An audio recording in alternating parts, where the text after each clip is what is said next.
आज के बॉलीवुड काउंटडाउन में जानेंगे कि आखिर शाहरुख खान ने क्यों मारा था हनी सिंह को थप्पड़। साथ ही कब शुरू होगी रजनीकांत की ब्लॉकबस्टर मूवी जेलर की सीक्वल की शूटिंग और वरुण धवन अपनी बेटी को पहला कौन सा रेसलर दिखाने वाले हैं। नमस्कार, मैं हूँ भाविका और वीडियो शुरू करने से पहले अगर आप हमारे चैनल पर पहली बार आए हैं तो इसे सब्सक्राइब कर लीजिएगा, साथ ही बेल आइकन को दबाना बिल्कुल ना भूलें। कार्तिक आर्यन फिल्म फेयर के कवर पेज पर नजर आए। Recently Kartik Aaryan Filmfare के कवर फोटो पर नजर आने वाले हैं, जिसकी शूट्स के दौरान उन्होंने बातचीत में भूल भुलैया 3 को लेकर काफी कुछ बताया है। बातचीत के दौरान उनसे पूछा जाता है कि आजकल लोग फ्रेंचाइजी और सीक्वल से बोर हो गए हैं, तो जब आप भूल भुलैया 3 बना रहे थे तो आपके दिमाग में क्या था।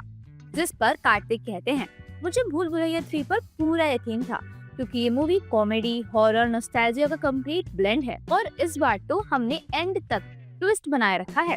वहीं जब उनसे पूछा जाता है कि क्लाइमेक्स शूट करते वक्त उनको किन किन दिक्कतों का सामना करना पड़ा, जिस पर कार्तिक आर्यन कहते हैं, हमें क्लाइमेक्स को सस्पेंस रखना था और इतना ज्यादा सस्पेंस कि हमें मोस्ट ऑफ द क्रू को भी क्लाइमेक्स के बारे में नहीं बताना था। क्लाइमेक्स करना काफी एग्जॉस्टिंग था पर एट द एंड पे ऑफ वर्थ इट था। वहीं जब उनसे पूछा गया कि इतना पोटेंशियल भूल भुलैया 4 में भी है, जिस पर कार्तिक कहते हैं, भूल भुलैया एक ऐसा यूनिवर्स है जिसमें इतना पोटेंशियल है कि हम इसको कितना भी बढ़ा सकते हैं।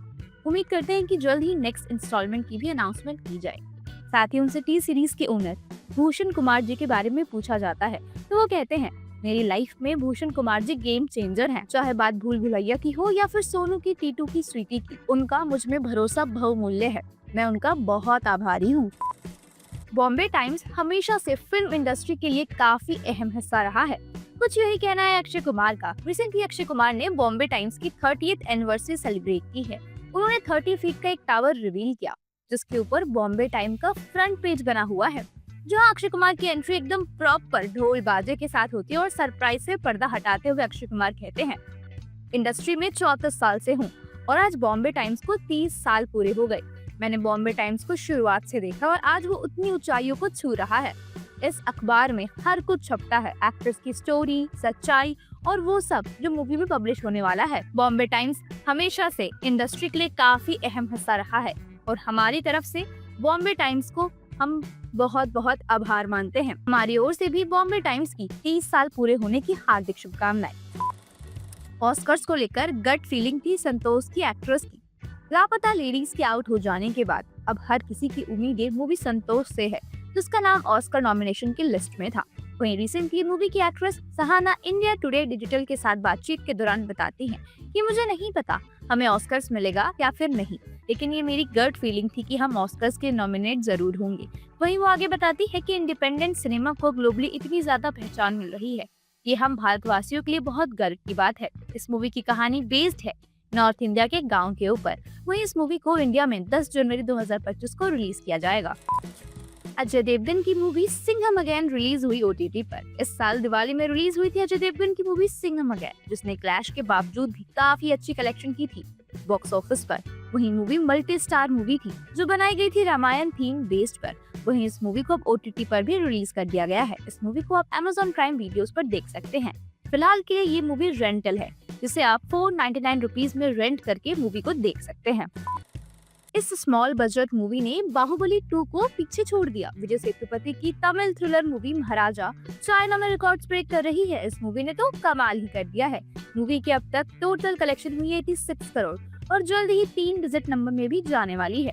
वहीं इस मूवी ने बाहुबली 2 जैसी बड़ी मूवी को भी पीछे छोड़ दिया है और चाइना में बन गई है all time highest south Indian grocer. वहीं वर्ल्ड वाइड की बात करें तो इस मूवी ने अब तक 193 करोड़ की कलेक्शन कर ली है और जल्दी ही 200 करोड़ का आंकड़ा भी पार कर लेगी।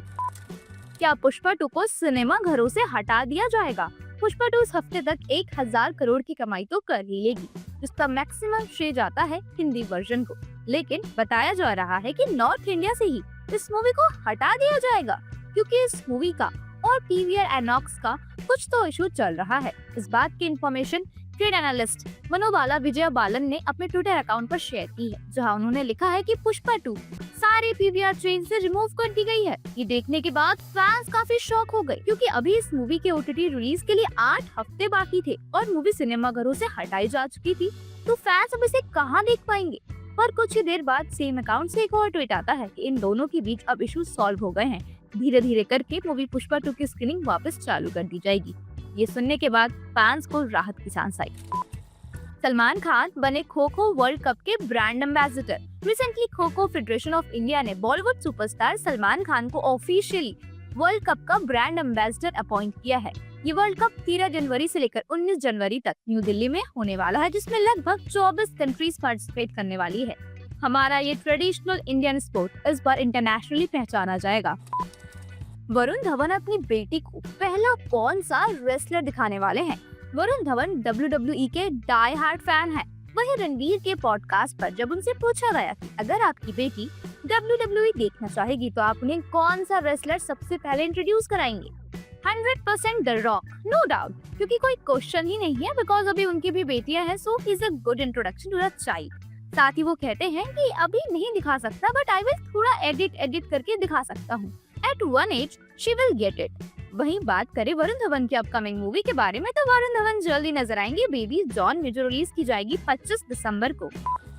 तब शुरू होगी रजनीकांत की ब्लॉकबस्टर मूवी जेलर की सीक्वल की शूटिंग। साल 2023 में रजनीकांत ने ब्लॉकबस्टर मूवी जेलर की थी। इस मूवी की कहानी एक रिटायर्ड पुलिस ऑफिसर की थी जो अपनी बेटे की किडनैपिंग और मौत का बदला लेना चाहता है।